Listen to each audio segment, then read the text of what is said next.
तो अब हम बात करने वाले हैं index funds versus mutual funds के बारे में। याद करो मैंने आपको बताया था इंडेक्स फंड्स क्या होते हैं, म्यूचुअल फंड्स क्या होते हैं, तो अब इनके बीच में हम डिफरेंस के बारे में बात करने वाले हैं। तो इंडेक्स फंड्स की जो फीस होती है वो क्या होती है, लो कॉस्ट होते हैं। म्यूचुअल फंड जो होते हैं वो हाई कॉस्ट होते हैं। तो अब होता क्या है, मैंने आपको ये चीज़ दिखाई थी HDFC इंडेक्स फंड्स पे जाके कि उसकी जो रेशियो है, जो उसकी एक्सपेंस रेशियो है वो कितनी है, सिर्फ 0.1%। कितनी है उसकी एक्सपेंस रेशियो, 0.1%। लेकिन सिमिलर अगर आप वही म्यूचुअल फंड खरीदो तो उसकी एक्सपेंस रेशियो क्या है, 1.27%। ये देखो यहाँ पे 0.1%। अगर आप म्यूचुअल फंड में जाके देखो तो उसकी एक्सपेंस रेशियो क्या है, 1.27%। तो कॉस्ट का बेनिफिट इंडेक्स फंड्स को 100% मिलता है। म्यूचुअल फंड की हायर कॉस्ट होती है और वो कहते हैं कि हम इंडेक्स फंड्स को बीट कर देते हैं। लेकिन मान लो अगर वो बीट कर भी दे तो हमें पता नहीं कितने साल तक बीट कर सकते हैं। मान लो 1 साल बीट किया, 2 साल बीट किया, उन्होंने हायर कॉस्ट ले ली, समझ आता है। लेकिन अगर 4-5 साल बाद वो बीट नहीं कर पाए तो हम क्या करेंगे, ये समझ नहीं आता। जैसे मान लो अगर आपने किसी म्यूचुअल फंड में इन्वेस्ट किया, 3-4 साल उसने इंडेक्स फंड को बीट किया, आपने हायर फीस दी, आप भी खुश, म्यूचुअल फंड भी खुश। लेकिन फिर हुआ क्या, वो बीट करना मतलब उसने बंद कर दिया बीट करना, और अब क्या हो रहा है, इंडेक्स फंड जीत रहा है, म्यूचुअल फंड हार रहा है। तो आप उस म्यूचुअल फंड से पैसे निकालोगे, किसी और म्यूचुअल फंड में डालोगे, फिर टैक्स वगैरह पे करोगे। फिर आप क्या करोगे, देखते हो जो दूसरा म्यूचुअल फंड है वो भी कुछ टाइम तक अच्छा परफॉर्म करता है, फिर वो भी बेकार परफॉर्म करने लग जाता है। तो आप उस म्यूचुअल फंड से पैसे निकालोगे और किसी और में डालोगे। तो ये सब ऊपर नीचे करने से बहुत ज्यादा जो है ट्रांजैक्शन कॉस्ट लग जाती है। तो हम देखते हैं कि इंडेक्स फंड की जो कॉस्ट है म्यूचुअल फंड से ओवरऑल बहुत लो है। अब इंडेक्स फंड्स में क्या होता है, सिर्फ वोलेटिलिटी का रिस्क है। मतलब आपका वैसा ऊपर नीचे, तो अगर आप निफ्टी 50 में वैसे डाल रहे हो तो निफ्टी 50 ऊपर नीचे तो होगी। निफ्टी 50 तो जीरो नहीं हो सकती है, निफ्टी 50 बहुत गंदा रिटर्न तो नहीं दे सकती अनलेस एंड अनटिल कोई उसका स्टॉक बहुत बेकार हो जाए। तो वैसे, लेकिन म्यूचुअल फंड्स में क्या होता है, वोलेटिलिटी रिस्क तो इसमें भी है, लेकिन इसमें क्या है कि जो म्यूचुअल फंड मैनेजर है, अगर गलती से उसने कोई मिस्टेक कर दी, मान लो अगर म्यूचुअल फंड मैनेजर ने येस बैंक जैसे विकास स्टॉक में या DHFL जैसे स्टॉक में या इंडिया बुल्स जैसे स्टॉक में कि गलती से इन स्टॉक में ज्यादा बड़ी होल्डिंग ले ली और वो स्टॉक जो है क्रैश कर गया, तो बहुत बड़ी प्रॉब्लम हो सकती है इन्वेस्टर्स के लिए। तो इंडेक्स फंड्स के अंदर क्या रिस्क है, सिर्फ वोलेटिलिटी के, पैसे ऊपर नीचे होते रहेंगे। इसमें हमारा कैपिटल लॉस, जो हम घर से पैसा ला रहे हैं वो लॉस नहीं हो सकता, मोस्ट प्रोबेबली नहीं हो सकता, और नहीं होता, आज तक कभी नहीं हुआ। म्यूचुअल फंड्स के अंदर क्या होता है, म्यूचुअल फंड्स के अंदर जो है वोलेटिल रिस्क तो होता ही है, इसके साथ क्या होता है, एक ये रिस्क भी होता है कि अगर गलती से फंड मैनेजर ने मिस्टेक कर दी तो जो परसेंटेज रिटर्न है हमारा बहुत कम हो जाएगा। तो हायर कॉस्ट भी है, फंड मैनेजर की दिक्कत भी हो सकती है, फंड मैनेजर गलती भी कर सकता है। फिर हमने बात करी थी कि कोई भी जो है म्यूचुअल फंड सजेस्ट क्यों नहीं करता, कोई भी कंपनी जो है एसेट मैनेजमेंट कंपनी कभी म्यूचुअल फंड सजेस्ट करेगी नहीं, इंडेक्स फंड सजेस्ट करेगी नहीं। और सारे क्या बोलेंगे, सो सॉरी, यहाँ पे why no one suggest mutual fund, index fund होना चाहिए था। तो कोई भी इंडेक्स फंड सजेस्ट इसलिए नहीं करता क्योंकि उनको एक्सपेंस रेशियो ही बहुत कम है, 0.1 कमाएंगे। अगर वो म्यूचुअल फंड बेच दें तो 1.27% कमाएंगे। ऐसे ही जो डिस्ट्रीब्यूटर है, अगर वो इंडेक्स फंड बेचेगा तो कम परसेंट कमाएगा, अगर वो म्यूचुअल फंड बेचेगा तो वो ज्यादा परसेंट कमाएगा। तो इसलिए आपको कोई बताएगा ही नहीं कभी इंडेक्स फंड में इन्वेस्ट करने के लिए, कभी ऐड ही नहीं है कि इंडेक्स फंड में इन्वेस्ट करने के लिए। सारे क्या बोलते रहेंगे, म्यूचुअल फंड खरीदो, म्यूचुअल फंड सही है। फिर हमने देखा सर्वाइवरशिप बायस, ये देखा नहीं, मैं आपको दिखा रहा हूँ। सर्वाइवरशिप बायस का मतलब क्या होता है, सर्वाइवरशिप बायस के लिए एक बहुत अच्छी बुक मैंने पढ़ी थी, आपको भी मेरे हिसाब से पढ़नी चाहिए वो बुक का नाम है the fooled bye randomness. Fooled bye randomness बहुत अच्छी बुक है और उसको आपको पढ़ना चाहिए। वो सर्वाइवरशिप बायस को बहुत अच्छे से समझाती है। उसमें वो ऐसे बोला गया है कि हमें दिखाई ही वही देता है, हमें सिर्फ वही दिखाई देता है जिसने एक्चुअल में ऊपर आया हो। अब जैसे बहुत सारे एंटरप्रेन्योर्स बने होंगे, बहुत सारे लोगों ने एंटरप्रेन्योर बनने की कोशिश करी होगी, वो बिल गेट्स जैसा बनने की कोशिश करी होगी, लेकिन हमें दिखाई कौन देता है, हमें Bill Gates, Jeff Bezos, Elon Musk, जो अच्छा एंटरप्रेन्योर, हमें सिर्फ वही दिखाई देते हैं। जो नीचे तबाह होगा, जिन्होंने बहुत लोगों ने कोशिश करनी बनने की कोशिश करी और जो नहीं बन पाए, हमें वो दिखाई नहीं देते। ऐसे ही होता है स्टॉक्स के अंदर। हम देखते हैं इन्फोसिस ने, अगर हमने इन्फोसिस के आईपीओ में डाला होता तो आज हम करोड़पति बन चुके होते, HDFC बैंक के आईपीओ में डाला होता करोड़पति बन चुके होते।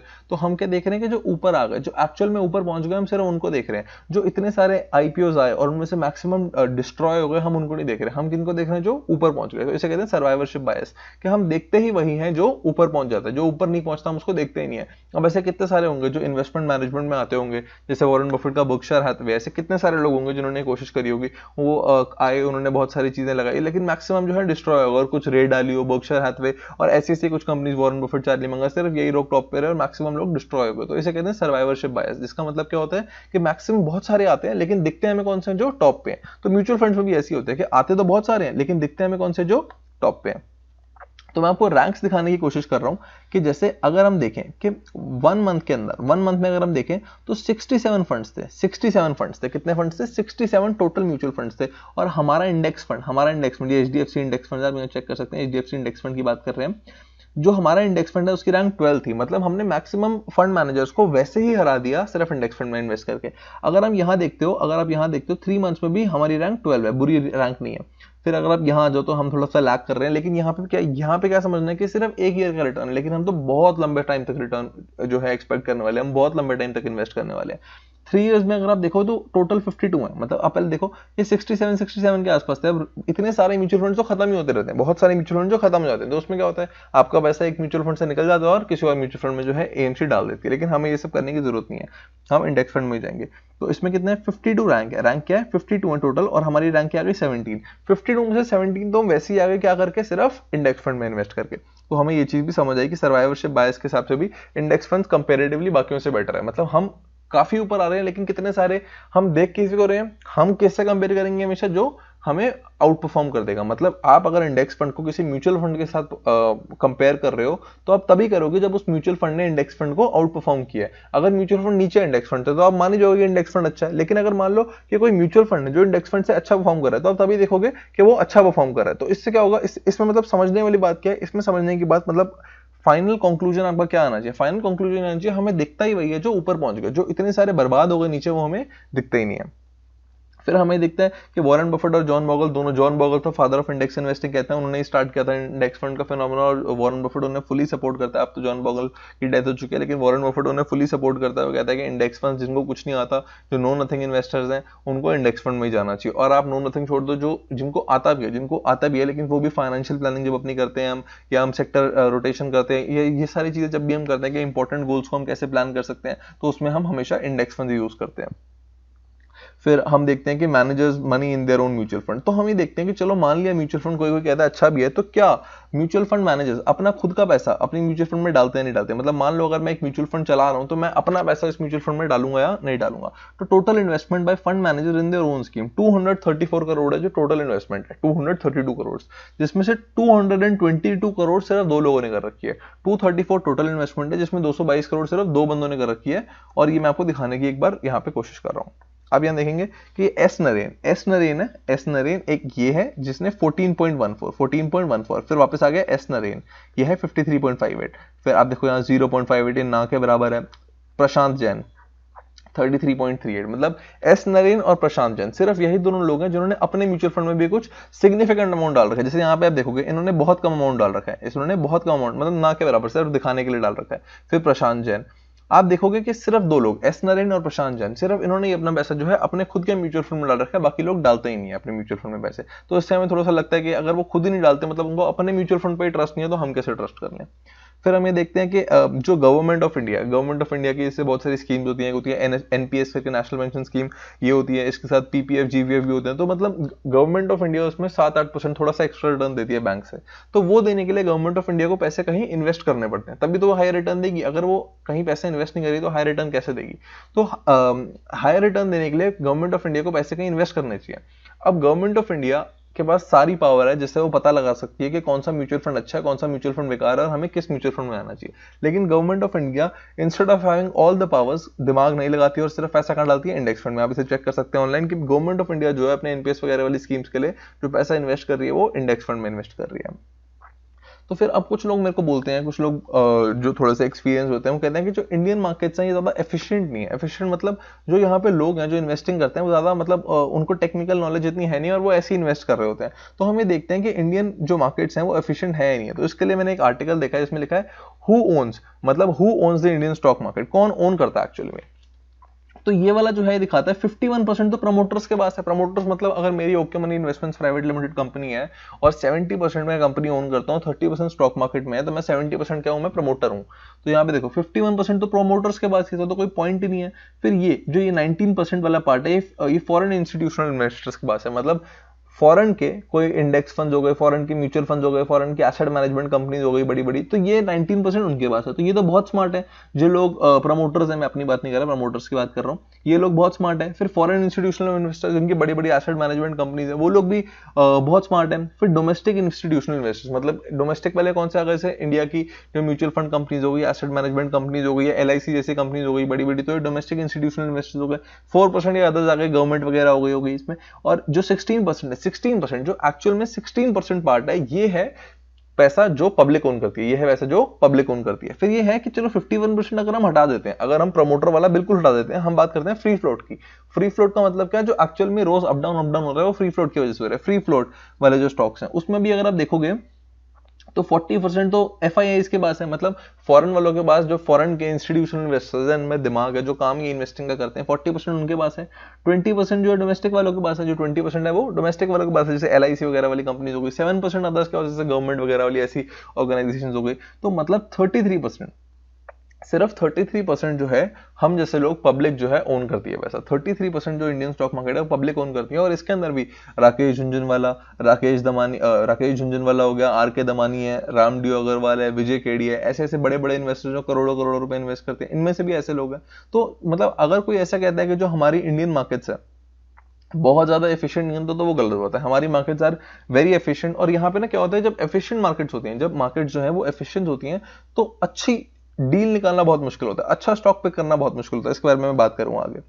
फिर वॉरेन बफेट ने एक बार, मतलब मैं एक उसका आर्टिकल देख रहा था, उसका एक इंटरव्यू देख रहा था, उसने कहा था कि any monkey can beat the market का, उसने मेरे को एक लिंक बताया था, मैंने वो चेक किया।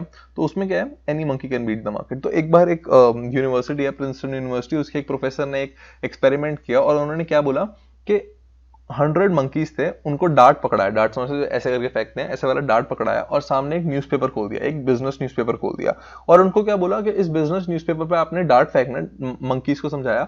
और जो बिजनेस न्यूज़पेपर है उस पर कंपनी के स्टॉक्स थे। तो सबको बोला 100 मंकीज को ये फेंको। तो किसी भी तरीके से उनको समझाया होगा, तो उन्होंने डार्ट्स फेंक के कुछ कंपनी सेलेक्ट करी। तो 100 मंकीज ने जो डार्ट्स फेंके, उन 100 मंकीज का एक पोर्टफोलियो बना लिया और देखा कि इस पोर्टफोलियो ने कैसा किया। तो देखा कि यहाँ पे अगर आप देख सकते हैं, यहाँ पे लिखा होगा कि इनमें से amazingly on average 98 of the 100 monkeys, 98 of the 100 monkeys portfolios beat 1000 stock capitalization weighted stock universe each year. मतलब जो इंडेक्स था उनको मंकीज ने, 100 में से 98 मंकीज ने, 100 में से 98 मंकीज ने इंडेक्स को हरा दिया। तो हमें इससे क्या समझ आता है कि any monkey can beat the market. जो मंकी है जिसके अंदर कोई स्किल नहीं है, कोई उसके अंदर कोई स्पेशलाइजेशन नहीं है, उसको बिजनेस के बारे में कुछ नहीं पता, न्यूज के बारे में कुछ नहीं पता, उसने भी इंडेक्स को हरा दिया। मतलब कोई भी इंडेक्स को हरा सकता है। तो अगर आपको कल कोई आके बोलता है कि यार म्यूचुअल फंड ने इस इंडेक्स को हरा दिया, तो इंडेक्स फंड में क्यों इन्वेस्ट करा, तो आपने उसको क्या बोलना है कि any monkey can beat the market. वो तो मेरे को पता है, ये कोई बंदर भी बीट कर सकता है, लेकिन शॉर्ट रन में, लॉन्ग रन में, 10 साल में, 15 साल में, 20 साल में, 25 साल में, लॉन्ग रन में कोई इंडेक्स फंड को बीट नहीं कर सकता। शॉर्ट रन में कर सकते हैं, एग्रीड, शॉर्ट रन में मैं भी कर सकता हूं, आप भी कर सकते हैं। आप अपने बच्चे को बोलिए, निफ्टी 50 के स्टॉक्स को, उसको आप उसे 100 कंपनीज खोल के दो, टॉप 100, उसको बोलो 50 कंपनियां सेलेक्ट करने के लिए, और उसका पोर्टफोलियो बनाओ। उसको कुछ नहीं आता, आप एज्यूम करो उसे कुछ नहीं आता, उसका पोर्टफोलियो बनाओ और थोड़े टाइम के लिए चेक करो, तो आप देखोगे कि उसका जो पोर्टफोलियो वो भी शायद निफ्टी को बीट कर देगा। और ऐसे 3-4 बच्चों के साथ करो, कोई ना कोई तो पक्का कर देगा। तो इसका मतलब क्या है, इसमें लक भी है और इसमें स्किल भी है। मतलब अभी हम क्या बात करें, मंकी का क्या था, लक था, आपके बच्चों को क्या होगा, लक होगा। तो म्यूचुअल फंड मैनेजर का लक या स्किल है, पता लगाना बहुत मुश्किल है। तो अभी हम उसके बारे में एक बार फिर से बात करेंगे। तो अब होता क्या है, वॉरेन बफेट ऐसे कहता है कि फैट वॉलेट, यहां पे मैंने लिखा भी है, fat wallet is the enemy of higher returns. अगर आपके पास पैसा जो है बढ़ता जाए तो उसके लिए हायर रिटर्न निकालना बहुत मुश्किल है। छोटे अमाउंट के साथ करना कोई बड़ी बात नहीं है, बड़े अमाउंट के साथ करना एक बड़ी बात हो जाती है। तो अब जो म्यूचुअल फंड मैनेजर है उसका लक है ये कि वो इंडेक्स को बीट कर रहा है, या उसका स्किल है। मान लो एक म्यूचुअल फंड मैनेजर ने इंडेक्स को बीट कर दिया, तो हम ये नहीं कह सकते कि ये उसका लक था या उसका स्किल था, हमें पता लगाना बहुत मुश्किल है। लेकिन मान लो किसी तरीके से आपने ऑन एन 5 ईयर्स में आपने पता लगा लिया कि भाई नहीं, इस बंदे का ये स्किल था, ये लक नहीं था, उसका स्किल था, आपने पता लगा लिया। तो 5 ईयर्स के बाद क्या होगा, उस बंदे का जो एसेट अंडर मैनेजमेंट होगा वो इतना बढ़ चुका होगा कि अब अगर आप उसमें पैसे डालने जाओगे तो बेकार परफॉर्म करना स्टार्ट कर देगा। हो सकता है कुछ टाइम फिर से अच्छा परफॉर्म करे, लेकिन इवेंचुअली बेकार परफॉर्म करना स्टार्ट कर देगा। क्योंकि बहुत प्रॉब्लम होती है अगर आपके पास एक बहुत बड़ा एसेट अंडर मैनेजमेंट है, आपके पास बहुत बड़ा पैसा है जिसको आपको मैनेज करना है। जैसे म्यूचुअल फंड मैनेजर के पास करोड़ों रुपए में पैसा होता है, हजारों करोड़ों में, तो उनके लिए वो पैसा मैनेज करना बहुत मुश्किल होता है। तो मैंने यहाँ पे लिखा हुआ, जैसे वॉरेन बफेट ने 1950 में 50% रिटर्न दिया था 1950 में। तो उसने कहा कि मैं अभी भी मैं 1 मिलियन अगर मेरे पास हो, 10 मिलियन हो, तो मैं इजीली कर सकता हूँ, लेकिन मेरे पास तो बिलियंस ऑफ डॉलर्स हैं। तो कहता है fat wallet is the enemy of higher return. कहता है अब इतना बड़ा अमाउंट हो गया, इतना बड़ा पैसा हो गया, तो अब मेरे लिए हायर रिटर्न निकालना मुश्किल है। तो वो कहता है कि जो फंड मैनेजर्स होते हैं उनके पास एसेट अंडर मैनेजमेंट बहुत ज्यादा होता है, तो इस वजह से उनको इंडेक्स को बीट करना क्या हो जाता है, डिफिकल्ट हो जाता है। फिर अब जैसे बहुत लोग कहते हैं कि जो वॉरेन बफेट कहता है इंडेक्स फंड में बीट करो, इंडेक्स फंड में बीट करो, ये एक्चुअली में हमारे लिए नहीं कहता है, यूएस के कंटेक्स्ट में कहता है, इंडिया के कंटेक्स्ट में नहीं कहता। इंडिया में हमें म्यूचुअल फंड में इन्वेस्ट करना चाहिए, ऐसा बहुत सारे लोग कहते थे। तो अभी थोड़े टाइम पहले वॉरेन बफेट आया था इंडिया में, तो उसने क्या बोला, देखो मैंने कुछ सर्च नहीं किया, मैंने बस किया won't invest in active fund managers in India. Warren Buffett ने क्या बोला है, won't invest with active fund managers in India. Warren Buffett India आया था और उसने ये बात इंडिया में बोली थी कि मैं इंडियन जो फंड मैनेजर्स हैं उनके साथ भी इन्वेस्ट नहीं करूंगा। करेगा तो किसमें करेगा, तो डायरेक्टली स्टॉक्स खरीद लेगा, क्योंकि उसको तो बिजनेसेस आइडेंटिफाई करने आते हैं, या फिर क्या करेगा, इंडेक्स फंड में पैसे डाल देगा। फिर हमने इन सब चीज़ों की बात करी। और कुछ लोग ऐसा भी कहते हैं कि जो फंड मैनेजर है उसमें इतना दिमाग होता है कि जब भी मार्केट सस्ती होती है वो खरीद लेता है, जब मार्केट महंगी होती है बेच देता है, तो उसका रिटर्न ज्यादा हो जाता है। फंड मैनेजर ही कर सकता है, इंडेक्स फंड वाला ही नहीं कर सकता। लेकिन फिर आपको ये बात समझनी चाहिए कि जब भी मार्केट सस्ती होती है, जैसे कोरोना के टाइम पे, पैंडेमिक के टाइम पे, जब मार्केट इतनी सस्ती हो गई तो लोगों ने क्या किया, बेचना शुरू कर दिया, लोगों ने अपनी सिप्स बंद करनी शुरू कर दी, लोगों ने जो पैसा डाल रखा था वो निकालना शुरू कर दिया। तो इससे प्रॉब्लम क्या हुई, इससे प्रॉब्लम ये हुई कि जो फंड मैनेजर था उसके पास पैसा ही तब आता है जब मार्केट क्या होती है, ऑल टाइम हाई पे होती है, जब मार्केट बहुत अच्छा कर रही होती है। मैक्सिमम लोग कब इंटरेस्टेड होते हैं स्टॉक मार्केट के अंदर, जब मार्केट बहुत अच्छा कर रही होती है। ऐसा कभी नहीं होता जब मार्केट क्रैश में है तो लोग इंटरेस्टेड होते हैं स्टॉक मार्केट के अंदर। लोग स्टॉक मार्केट में तब इन्वेस्टेड होंगे, इंटरेस्टेड होंगे, वो तब म्यूचुअल फंड में पैसा डालेंगे जब मार्केट बहुत अच्छी कर रही होगी। तो जो फंड मैनेजर है उसको पैसा कब मिलेगा, जब मार्केट बहुत अच्छी कर रही होगी। तो जब मार्केट बहुत अच्छी कर रही होगी और उसको पैसा तब मिलेगा, तो जब वो स्टॉक्स खरीदेगा तो क्या खरीदेगा, महंगी खरीदेगा। तो इसलिए उसके लिए ये जो चीज है कि बाय लो सेल हाई करना काफी डिफिकल्ट हो जाता है। तो अब आपके पास कोई भी आता है, आप मान लो इंडेक्स फंड मान जाते हो, इंडेक्स फंड अच्छा, आप निफ्टी 50 में इन्वेस्ट करते हो, आपके पास कोई भी आता है, आपको बोलता है कि यार देख ये वाला म्यूचुअल फंड था, इसने निफ्टी को बीट कर दिया, तू भी इसमें आ जा। तो आपने उसको क्या बोलना है कि any monkey can beat the market. भाई कोई बंदर भी बीट कर सकता है, anyone can beat the market. Market beat करना कोई बड़ी बात नहीं है, लॉन्ग टर्म है। मेरे को 15 साल में दिखाओ किसने बीट किया निफ्टी 50 को, 15 साल में किसने बीट किया, तो हम उस म्यूचुअल फंड वाले को देख सकते हैं। और हमें ये नहीं पता, मान लो उसने 15 साल बीट किया और हम आ गए 15 साल बाद, तो हो सकता है उसके बाद वो खराब करना शुरू हो जाए, हो सकता है ना भी करे। तो हमें ये समझ आता ही नहीं है, मतलब इसका कोई लॉजिक ही नहीं है। तो हम क्या जाएंगे हमेशा इंडेक्स फंड्स के अंदर।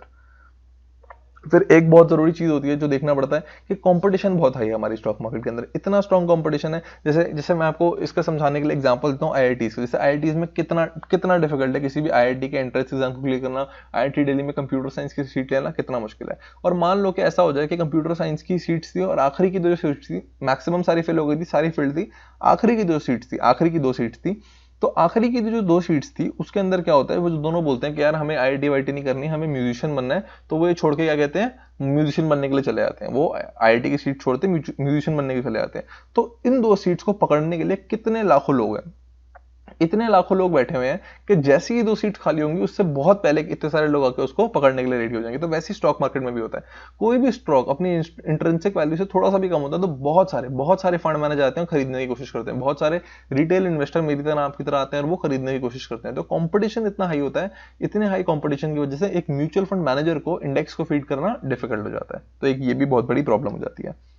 और वैसे भी हम पता नहीं लगा सकते कि कौन सा म्यूचुअल फंड मैनेजर अच्छा कौन सा बेकार, क्योंकि हमें पता ही नहीं कैसे पता लगाएं, कोई तरीका ही नहीं है पता लगाने का। तो हम क्या बोलते हैं, हम तो इंडेक्स फंड्स के अंदर जाने वाले हैं। और इन्वेस्टमेंट मैनेजमेंट वाली जो कंपनीज होती हैं, जैसे एसेट मैनेजमेंट जो कंपनी होती है, जैसे एचडीएफसी हो गई, एसबीआई हो गई, कोटक की हो गई, कोई भी हो गई, तो ये रोज रोज नए प्रोडक्ट्स निकालती है, हर साल नए प्रोडक्ट्स, कभी हाइब्रिड निकाल देगी, कभी हाइब्रिड इक्विटी निकाल देगी, कभी कुछ कि आपके और मेरे जैसे लोग बार बार एक्साइटेड होंगे और उन चीजों में डालें, क्योंकि उनको कमिशन हाई मिलता है। जो एक्सपेंस रेशियो की बात करी थी उसमें 1 से भी ज्यादा होगा। तो हायर एक्सपेंस रेशियो कमाने के लिए वो अलग अलग प्रोडक्ट्स निकालती रहती है, लेकिन हमें उनमें इतना इंटाइस नहीं होना, हमने सिर्फ निफ्टी 50 में जाना है। फिर ईटीएफ्स क्या होते हैं, ईटीएफ बताना बहुत जरूरी था। ईटीएफ मतलब बिल्कुल इंडेक्स फंड है, लेकिन वो डीमैट में आप होल्ड करोगे। जैसे इंडेक्स फंड में आप सिप कर सकते हो एसेट मैनेजमेंट कंपनी से, ईटीएफ में जनरली से सिप नहीं कर सकते। लेकिन ईटीएफ क्या है, ईटीएफ का मतलब है बिल्कुल इंडेक्स फंड। जैसे निफ्टी 50 है हमारा index fund, Nifty 50 index fund, तो इसका एक ईटीएफ आता है निफ्टी 20 करके, निफ्टी 20 बहुत फेमस है वो ईटीएफ। तो वो ईटीएफ अगर आपने खरीदना है तो आप वो डीमैट से भी खरीद सकते हो। लेकिन अभी बात करें थी डिसीजन, बिल्कुल डिसीजन एंड में ही लेंगे। लेकिन निफ्टी 50 इंडेक्स फंड भी खरीद सकते हो और उसी जगह ईटीएफ भी खरीद सकते हो। ईटीएफ भी इक्वल है हमारे लिए। लेकिन ईटीएफ में प्रॉब्लम क्या है कि भाई वो डीमैट में आएंगे, एक तो डीमैट में हम जनरली प्रेफर नहीं करते, और दूसरी चीज क्या होती है, प्रॉब्लम उसमें एक और चीज क्या होती है, उसमें सिप वगैरह करना इतना ईजी नहीं होता, और हम सिप बहुत ईजिली इंडेक्स फंड पे कर सकते हैं। तो ये सारी बातें हमें समझ आ गई हैं। और एक और बहुत बड़ी प्रॉब्लम होती है इनमें कि जैसे बहुत सारे लोग मेरे से पूछते हैं कि भाई कहाँ इन्वेस्ट करें, हमें बिजनेस वगैरह इतना अच्छे से समझ नहीं आता, हम मतलब बिजनेस आइडेंटिफाई नहीं कर सकते कौन सा अच्छा कौन सा बेकार। तो मैं उनको बोलता हूँ भाई निफ्टी 50 में इन्वेस्ट करो। तो वो पूछते हैं पक्का निफ्टी 50 में करते हैं, मैं बोलता हूँ हाँ पक्का कर दो। तो होता क्या है, वो निफ्टी 50 में कर देते हैं, 1 महीने बाद 2 महीने बाद फिर थोड़े टाइम में उनका कॉल आता है, मुझसे पूछते हैं कि यार निफ्टी 50 में कर दिया, कुछ हो ही नहीं रहा है, ऊपर ही नहीं जा रहा, नीचे थोड़ा थोड़ा जाता है, ऊपर थोड़ा थोड़ा जाता है, कोई मजा तो आ ही नहीं रहा। तो बेसिकली आप ये देखोगे वो जो लोग हैं वो स्टॉक मार्केट में मजे के लिए आए हुए हैं, मतलब उनको क्या चाहिए कि बहुत ऊपर नीचे हो। अब जैसे रिलायंस का आप स्टॉक खरीदते हो तो वो 100 रुपये ऊपर चला जाएगा, 50 रुपये नीचे चला जाएगा, तो वो ऊपर नीचे होगा तो लोगों को मजा आता है। इंडेक्स फंड में ऐसा ऊपर नीचे इतना हाई नहीं होता, मतलब थोड़ा बहुत ऊपर नीचे तो होता है, लेकिन जितना स्टॉक में वोलेटिलिटी होती है उतनी इंडेक्स फंड में या म्यूचुअल फंड में नहीं होती, तो इसमें लोगों को ज्यादा मजा नहीं आता। लेकिन उनको समझना ये चाहिए कि अगर आपको बिजनेस समझने नहीं आते, अगर आपको नहीं पता कि फंडामेंटल्स कैसे देखते हैं, तो आपको सिर्फ निफ्टी 50 में इंडेक्स करना चाहिए, आपको म्यूचुअल फंड में भी नहीं जाना चाहिए, आपको सिर्फ निफ्टी 50 में इन्वेस्ट करना चाहिए। लेकिन हो सकता है आपके पास कोई और लॉजिक हो जो आप मेरे को बता सकते हो कि भाई म्यूचुअल फंड्स इसलिए इंडेक्स फंड से बेटर होते हैं और हमें इसलिए म्यूचुअल फंड में जाना चाहिए, तो मैं भी सुनूंगा डेफिनेटली, कि हमें अपना माइंड तो हमेशा ओपन रखना है, जरूर जरूर सुनूंगा मैं क्या क्या लॉजिक है कि क्यों हमें म्यूचुअल फंड में जाना चाहिए और इंडेक्स फंड में नहीं जाना चाहिए। लेकिन मेरे हिसाब से इंडेक्स फंड ही बेटर है अगर आपको कोई बिजनेस समझ नहीं आता तो। अगर आता भी, अगर आपको बिजनेस समझ भी आता है तो भी अपनी फाइनेंशियल प्लानिंग करने के लिए हम इंडेक्स फंड में जाएंगे। ये बहुत बड़ी बात होती है कि इसमें एंटरटेनमेंट कुछ नहीं हो पाता। बहुत लोग मेरे पास आते हैं, बहुत लोग कहते हैं इसमें कोई मजा नहीं आ रहा, तो मजा तो देखो नहीं आएगा। इसमें इन्वेस्टिंग जो होती है लॉन्ग टर्म गेम होती है। जैसे ग्रास ग्रो करते हो आप देखते हो, ग्रास कितनी धीरे धीरे धीरे, या कोई प्लांट है कितनी धीरे धीरे ग्रो करता है, तो इन्वेस्टिंग भी वैसे ही है, बिल्कुल धीरे धीरे आपका पैसा ग्रो करता है, तो इसमें मजा तो ज्यादा नहीं आने वाला। तो अभी तक हमने index fund versus mutual fund की बात करी है। पहले मैंने आपको इंडेक्स फंड समझाया था क्या होते हैं, कि एक बास्केट ऑफ स्टॉक्स होते हैं, एक इंडेक्स को कॉपी करते हैं, चाहे निफ्टी 50 हो, चाहे सेंसेक्स 30 हो, चाहे निफ्टी नेक्स्ट 50 हो, कोई सेक्टर हो, बिल्कुल कॉपी करते हैं। फंड मैनेजर दिमाग नहीं लगाता, बहुत लो कॉस्ट होते हैं, ट्रैकिंग एरर थोड़ा बहुत होता है, तो हम कौन सा प्रेफर करते हैं, जिसमें हाई एसेट अंडर मैनेजमेंट हो और एक्सपेंस रेशियो क्या हो, कम हो। ये भी डाइवर्सिफाइड होते हैं, इक्वली वेटेड में हम कभी भी नहीं जाएंगे। कंपनीज चेंज होती रहती है इंडेक्स फंड्स के अंदर, तो हम हमेशा निफ्टी में इन्वेस्ट करेंगे, कंपनीज में भी नहीं सीखा हमने। वॉरेन बफेट कहता है कि 90% पैसा मैं सारा इंडेक्स फंड में डाल दूंगा, तो इंडेक्स फंड अच्छे भी हैं। जॉन बोगल क्या बोलता है, जॉन बोगल ये बोलता है कि मतलब फादर ऑफ इंडेक्स इन्वेस्टिंग है, उसने ये सब कुछ स्टार्ट किया था। म्यूचुअल फंड भी ऑलमोस्ट सेम है, लेकिन म्यूचुअल फंड में सबसे बड़ी दिक्कत क्या है कि इसकी हाई कॉस्ट है, तो इसलिए हम नहीं खरीदेंगे। फिर इसमें फंड मैनेजर अपना दिमाग लगाता है, तो हम फंड मैनेजर पे बिलीव नहीं करेंगे।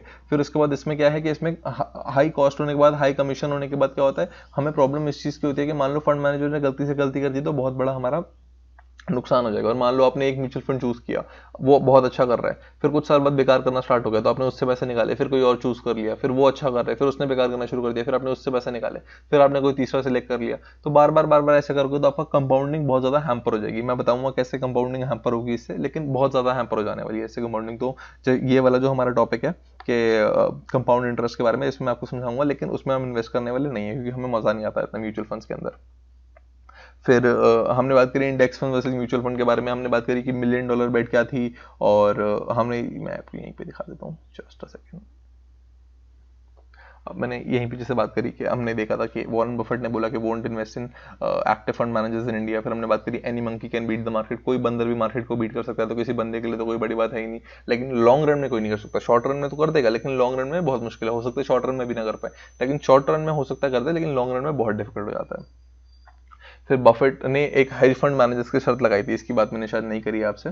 फिर हमने बात करी थी कि major shareholders of India कौन है, मतलब इंडिया को कौन ओन करता है, तो मैक्सिमम FIIs DIIs करते हैं, और हम सिर्फ 33% है, और उसमें से भी राकेश झुंझुनवाला और दमानी और विजय केडिया और रामदेव अग्रवाल, ऐसे बहुत सारे लोग हैं। फिर म्यूचुअल फंड मैनेजर अपने खुद के म्यूचुअल फंड में पैसे नहीं डालते, म्यूचुअल फंड मैनेजर अपने खुद के म्यूचुअल फंड में पैसे नहीं डालते, वो और हमसे कैसे एक्सपेक्ट करें कि हम डालेंगे, मतलब वो खुद अपने म्यूचुअल फंड पे ट्रस्ट नहीं करते, और वो हमसे एक्सपेक्ट करते हैं कि हम इसमें पैसे डालेंगे। और हमने फिर ये रैंक्स की बात करी थी, कैसे हमारा मतलब 67 में से 7 रैंक हमारी आ गई थी, 65 में से 12 आ गई थी। यहाँ पे भी अगर देखेंगे तो 49 में से 26 पे तो हम ऐसे ही आ गए सिर्फ निफ्टी में इन्वेस्ट करके। अभी तो हमने और कोई बात भी नहीं करी, 49 से हम 26 पे ऐसे ही आ गए सिर्फ निफ्टी में इन्वेस्ट करके। फिर आई गेस हमने सारी बातें कर ली हैं ये। हाँ, फिर एक वॉरेन बफेट और प्रोडिजी ब्रदर्स के बीच में एक बेट लगी थी, $1 मिलियन बेट कहते हैं इसको, आप पढ़ भी सकते हैं ऑनलाइन जाके। तो इसमें हुआ क्या था, वॉरेन बफेट ने और एक प्रोडिजी ब्रदर्स एक हेज फंड मैनेजर है। हेज फंड मैंने आपको समझाया था कि बहुत एग्रेसिव होते हैं, कहीं पे भी इन्वेस्ट कर सकते हैं, पेंटिंग में इंट्राडे कर सकते हैं, लेवरेज कर सकते हैं, गाड़ियां खरीद सकते हैं, कहीं पे भी इन्वेस्ट कर सकते हैं, बस हाई रिटर्न के लिए। तो ये जो हेज फंड है, और वॉरेन बफेट ने शर्त लगाई थी, वॉरेन बफेट ने कहा था इंडेक्स फंड जीत जाएगा, $1 मिलियन की बेट है, और हेज फंड जो प्रोडिजी ब्रदर्स थे उन्होंने कहा था कि नहीं पक्का हमारा हेज फंड जीत जाएगा। तो इन दोनों के बीच में बेट थी, और इन्होंने कहा था जो भी बेट जीतेगा, $1 मिलियन जो भी जीतेगा, वो इस पैसे को चैरिटी में दे देगा, वो इस पैसे को चैरिटी में देने का, ये उनकी बात हुई थी। तो हुआ क्या कि कुछ स्टार्टिंग में बात हुई, तो पहले जब इनकी शर्त स्टार्ट हुई तो इन्होंने जो शर्त लगाई थी वो 2019 तक की लगाई थी, 2019 तक की लगाई थी। तो ये है कि फंड ए, फंड बी, फंड सी, और ये एवरेज हेज फंड है, इतना पैसा दिया। एवरेज हेज फंड ने आप देखोगे 22 पॉइंट, मतलब 5 हेज फंड से टोटल, और एवरेज हेज फंड ने कितना दिया, 22%। एवरेज हेज फंड ने 22% दिया 2008 से 2016 तक किया, ध्यान से देखो ये। पर शर्त जो थी शायद 2019 तक की थी, और इंडेक्स फंड ने इसी टाइम में 85.4% दे दिया। तो वॉरेन बफेट शर्त का जो टाइमिंग थी उससे काफी पहले वॉरेन बफेट शायद जीत गया, इंडेक्स फंड जीत गए, हेज फंड्स हार गए, और जो शर्त का पैसा था वो चैरिटी में दान हो गया। तो इससे हमें समझ आता है कि सारे लोग जब कहते हैं कि, मतलब वॉरेन बफेट भी कह रहा है, जॉन बॉगल भी कह रहा है, चार्ली मंगर भी कहता है, ये सारे लोग कहते हैं कि इंडेक्स फंड में इन्वेस्ट करो म्यूचुअल फंड्स के बेटा, क्योंकि जो कॉस्ट है वो बहुत कम है।